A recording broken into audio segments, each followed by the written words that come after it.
দীর্ঘ 15 মাস পর গাজায় যুদ্ধবিরতিতে সম্মত হয়েছে হামাস ও ইসরায়েল। আগামী রবিবার থেকে যুদ্ধবিরতি কার্যকর হবে। বুধবার রাতে কাতারের প্রধানমন্ত্রীর পর মার্কিন প্রেসিডেন্ট জো বাইডেন যুদ্ধবিরতি চুক্তির বিষয়টি নিশ্চিত করেছেন। চুক্তির আওতায় গাজায় সংঘাত বন্ধের পাশাপাশি উপত্যকাটিতে হামাসের হাতে বন্দী জিম্মিদের মুক্তির পথ খুলবে। বিস্তারিত মনিরুজ্জামান বাবুর প্রতিবেদনে।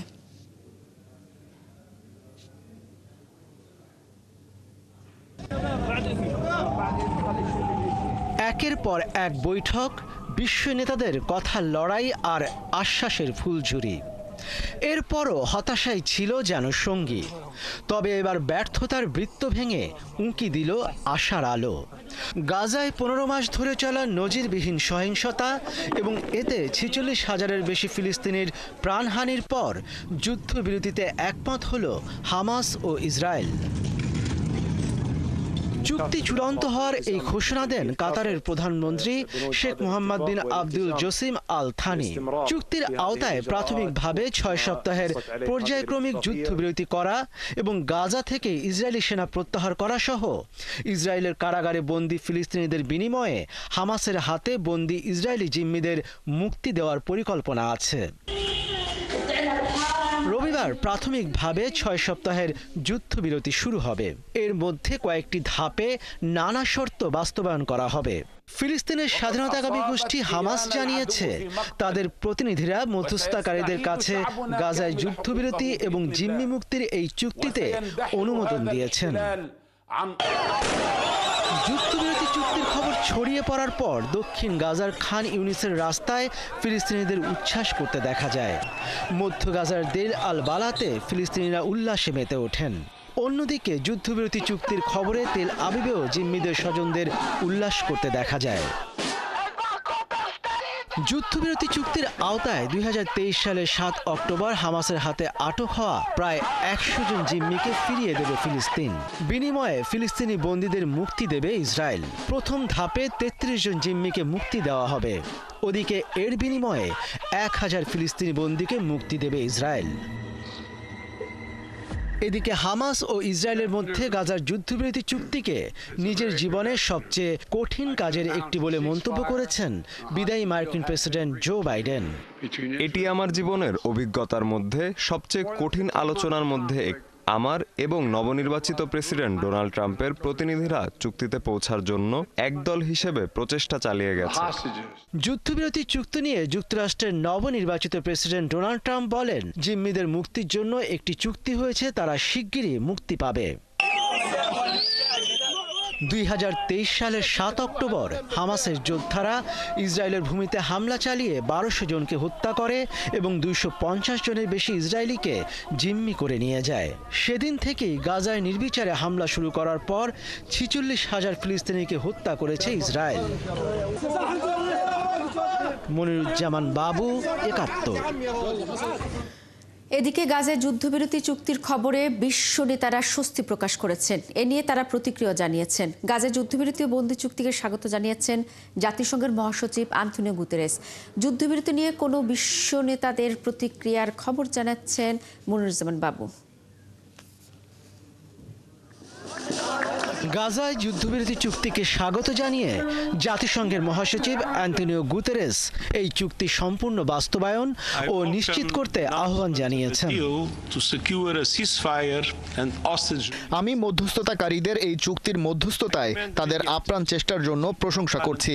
কূটনৈতিক সমাধান খুঁজে বের করার জন্য তাদের অটল প্রতিশ্রুতি এই অগ্রগতি অর্জনে গুরুত্বপূর্ণ ভূমিকা রেখেছে। আমি সকল পক্ষকে তাদের প্রতিশ্রুতি রক্ষা করার জন্য এবং এই চুক্তিটি সম্পূর্ণরূপে বাস্তবায়িত হওয়াটা নিশ্চিত করার জন্য আহ্বান জানাচ্ছি। ফরাসি প্রেসিডেন্ট ইমানুয়েল ম্যাক্রো এক পোস্টে বলেছেন, গাজা যুদ্ধবিরতি চুক্তিকে অবশ্যই সম্মান করতে হবে। 15 মাস ধরে অবর্ণনীয় দুর্ভোগের পর গাজার জনগণের জন্য স্বস্তি এবং জিম্মি ও তাদের পরিবারের জন্য আশার আলো এনেছে এই চুক্তি।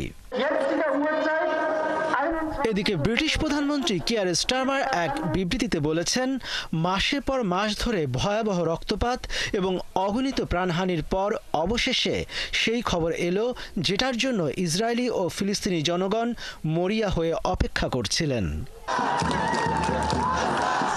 কমিশনের president Ursula von der Leyen যুদ্ধবিরতি চুক্তির খবরকে স্বাগত জানিয়েছেন। তিনি বলেন, উভয় পক্ষকে এই চুক্তি অবশ্যই পুরোপুরিভাবে বাস্তবায়ন করতে হবে, যা এই অঞ্চলে দীর্ঘস্থায়ী স্থিতিশীলতা এবং সংঘাতের কূটনৈতিক সমাধানে সহায়তা করবে। এদিকে অস্ট্রেলিয়ার প্রধানমন্ত্রী অ্যান্থনি আলবানেজ বলেন, এই চুক্তি এই অঞ্চলে শান্তি ও স্থিতিশীলতার দিকে একটি গঠনমূলক পদক্ষেপ। অস্ট্রেলিয়া সরকার যুদ্ধবিরতি এবং জিম্মিদের মুক্তির জন্য আন্তর্জাতিক আহ্বানের অংশ হিসাবে ধারাবাহিকভাবে কাজ করে আসছে। এই চুক্তি এই অঞ্চলে শান্তি ও স্থিতিশীলতার দিকে একটি গঠনমূলক পদক্ষেপ।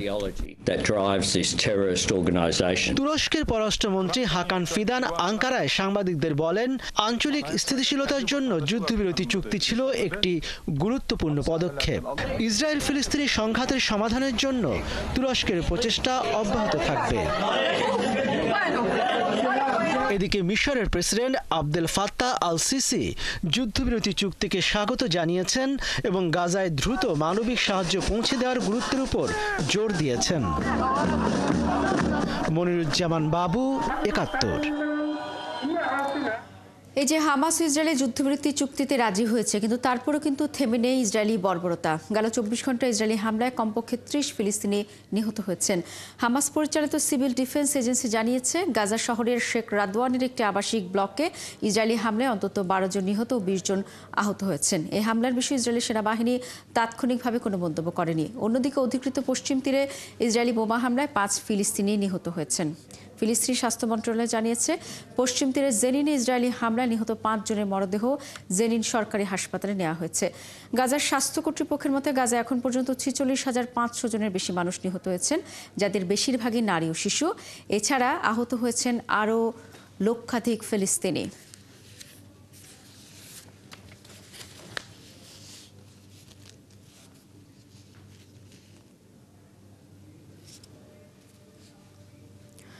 দর্শক, আমরা এখন পর্যন্ত যতটুকু আপনাদের জানাতে পেরেছি সেটি হচ্ছে, গাজার যুদ্ধবিরতি একটি চুক্তির বিষয়ে একমত হয়েছে এবং সেই বিষয়ে বিশ্লেষণ করতে আমাদের সাথে যুক্ত হয়েছেন আন্তর্জাতিক সম্পর্ক বিশ্লেষক মোহাম্মদ ফরিদ হোসেন। আপনাকে স্বাগত জানাচ্ছি ৭১ বিশ্বযুগে। প্রথমেই যে প্রশ্নটি রাখতে চাই, যে আমরা একটি ভালো খবর যে যুদ্ধবিরতি চুক্তিতে পৌঁছেছে এবং রবিবার থেকে সেটি কার্যকর হবে, কিন্তু আমরা প্রায় দেখি যে শেষ পর্যন্ত চুক্তি একমত হওয়ার খবর পাওয়ার পর হামলা চালানো হয়েছে। তাহলে এই চুক্তির আসলে দিন শেষে কতটা কার্যকর হবে, আপনার বিশ্লেষণ কি বলে? আপনাকে অনেক ধন্যবাদ আমাকে যুক্ত করার জন্য। আপনি যেমনটি বলছিলেন এবং আপনার এই ৭১-এর প্রতিবেদন যেমনটি বলছিল, যেটি হলো যে হ্যাঁ, ৭ অক্টোবর ২০২৩ সালে যুদ্ধ শুরু হওয়ার পর বিশেষ করে ১৫ মাস ধরে চলমান যুদ্ধের এখনও কিন্তু পরিসমাপ্তি ঘটেনি। আর আরেকটি বিষয় যদি আমরা দেখি, সেটি হলো যে হ্যাঁ, যুদ্ধবিরতিতে হামাস এবং ইসরায়েল একমত হওয়ার পরেও কিন্তু হামলার ঘটনা ঘটেছে এবং এটা কিন্তু খুবই, আমি যদি বলবো যেটা হলো যে এটার এই যুদ্ধবিরতির সাস্টেইনেবিলিটি নিয়ে আমরা যে কেউ কোশ্চেন করতে পারি যে এটা কতটুকু কার্যকরী হবে। ডেফিনেটলি, কারণ আপনি যদি দেখেন যে ইসরায়েলের সাথে হামাসের যুদ্ধবিরতি এবং এই অতীতের যত রেকর্ডগুলো রয়েছে, সেগুলো সব জায়গায় কিন্তু বরাবরই কিন্তু ইসরায়েল কিন্তু এই যুদ্ধবিরতির যতগুলো চুক্তি সেগুলো কিন্তু বারবার লঙ্ঘন করেছে। তবে এটা একটা বড় চ্যালেঞ্জের বিষয় হবে, যেটা হলো যে কিভাবে আপনার সত্যিকার অর্থে যে শান্তি প্রতিষ্ঠা করা যায়। কারণ আপনি দেখেন যে ৪৬,৭০০ জন মানুষ, যাদের আপনি বলছিলেন যে অধিকাংশই নারী এবং শিশু ইতিমধ্যে মারা গিয়েছে, তাদের যে বিশেষ করে পরিবার পরিজন যারা অবশিষ্ট রয়েছে, তাদের নিরাপত্তা, তাদের বেঁচে থাকার জন্য ফিলিস্তিনের বিশেষ করে রিকনস্ট্রাকশন, এটা কিন্তু সবচেয়ে বড় গুরুত্বপূর্ণ বিষয় হবে। সো এই জায়গায় আমরা দেখতে পাচ্ছি যেটা হলো যে হ্যাঁ, এই যুদ্ধবিরতির প্রস্তাব শোনার পরে এই উচ্ছ্বাসরত নিরীহ ফিলিস্তিনিদের উপরও কিন্তু হামলা হয়েছে। সো এই জায়গায় আমি বলবো যেটা হলো যে এই চুক্তি বাস্তবায়নের ক্ষেত্রে খুব একটি চ্যালেঞ্জ বলে মনে করছেন আপনি। আমরা একটু ভিন্ন প্রশ্নে যেতে চাই, যে ক্ষমতা ছাড়ার শেষ কয়েকদিন আগে বাইডেন চুক্তিটি সম্পূর্ণ করলেন, কি মনে হয় তিনি কি এর আগে করতে পারতেন না? আর আরেকটি প্রশ্ন রাখতে চাই, যে তিনি কি বাইডেন ট্রাম্পকে কোনো সুযোগ না দিতে কি তড়িঘড়ি করে চুক্তি করেছেন? কি বলে আপনার মন্তব্য আসলে কি? আমি আপনার কোশ্চেনের মধ্যেই কিন্তু একটি অ্যান্সার রয়েছে, সেটি হলো যে হ্যাঁ, আপনি যথার্থ বলেছেন, যেটা হলো যে বাইডেন অ্যাডমিনিস্ট্রেশন কিন্তু চাইলেই পারতো, আমার মনে হয়। বিশেষ করে আপনি দেখেন যেটা হলো যে আপনার জুইশ আপনার কানেকশন, বিশেষ করে বাইডেন অ্যাডমিনিস্ট্রেশন এবং ইসরায়েলের সাথে ভেরি স্ট্রং। আপনার বাইডেন অ্যাডমিনিস্ট্রেশনের ফুল অফ জুইস বলা হয়ে থাকে, বিশেষ করে যাদের কিন্তু আপনার পারিবারিক যোগাযোগ বলেন, ব্যক্তিগত যোগাযোগ রয়েছে। বাইডেন প্রশাসনের যথেষ্ট ইনফ্লুয়েন্স ছিল, বিশেষ করে এখন তো শেষের দিকে নেতানিয়াহুর অ্যাডমিনিস্ট্রেশনের উপরে। আমার মনে হয় যেটা হলো যে বাইডেন অ্যাডমিনিস্ট্রেশন যে সদিচ্ছা যদি থাকতো, তাহলে এটি আরো আগে কার্যকর করা যেত। কারণ আপনি দেখেন যেটা হলো যে সারা বিশ্বের সকল অ্যাক্টরস, বিশেষ করে আন্তর্জাতিক সংগঠন, বিভিন্ন দেশের অর্থাৎ রাষ্ট্রপ্রধান, আমি যদি সবারই কিন্তু আপনার সাথে একমত হই যে বাইডেন চাইলে আগেই পারতেন, কিন্তু শেষ মুহূর্তে তিনি এটি করেছেন। ফরিদ হোসেন, আপনাকে অসংখ্য ধন্যবাদ। আমরা আপনার মাধ্যমে গাজা চুক্তির বিষয়ে আপনার বিশ্লেষণ শুনছিলাম। শেষ হতে চলেছে যুক্তরাষ্ট্রের প্রেসিডেন্ট হিসেবে জো বাইডেনের মেয়াদ। আগামী 20 জানুয়ারি দেশটির নতুন প্রেসিডেন্ট হিসেবে শপথ নেবেন ডোনাল্ড ট্রাম্প। এদিকে প্রেসিডেন্ট হিসেবে নিজের শেষ ভাষণ দিয়েছেন বাইডেন। মার্কিনীদের ঐক্যবদ্ধ হওয়ার আহ্বান জানিয়ে ভাষণ শুরু করেন বাইডেন। ভাষণে তিনি যুক্তরাষ্ট্রের গোষ্ঠীর শাসনের বিপদের কথা বলেছেন। তার মতে যুক্তরাষ্ট্রে গোষ্ঠীর শাসন গণতন্ত্রের বিপদের কারণ হয়ে উঠছে। সংবাদ মাধ্যমের স্বাধীনতা বিপদের মুখে রয়েছে বলেও জানিয়েছেন তিনি। হোয়াইট হাউসে তার উত্তরসূরি ডোনাল্ড ট্রাম্পের নাম না নিলেও বিদায়ী ভাষণে বাইডেনের নিশানা ছিল স্পষ্ট। তিনি বলেন, বিপুল সম্পদ, ক্ষমতা, প্রতিপত্তি নিয়ে একটি অভিজাত গোষ্ঠীর শাসন প্রতিষ্ঠিত হতে যাচ্ছে। এই পরিস্থিতি দেশের অভ্যন্তরীণ গণতন্ত্রের জন্য বিপজ্জনক।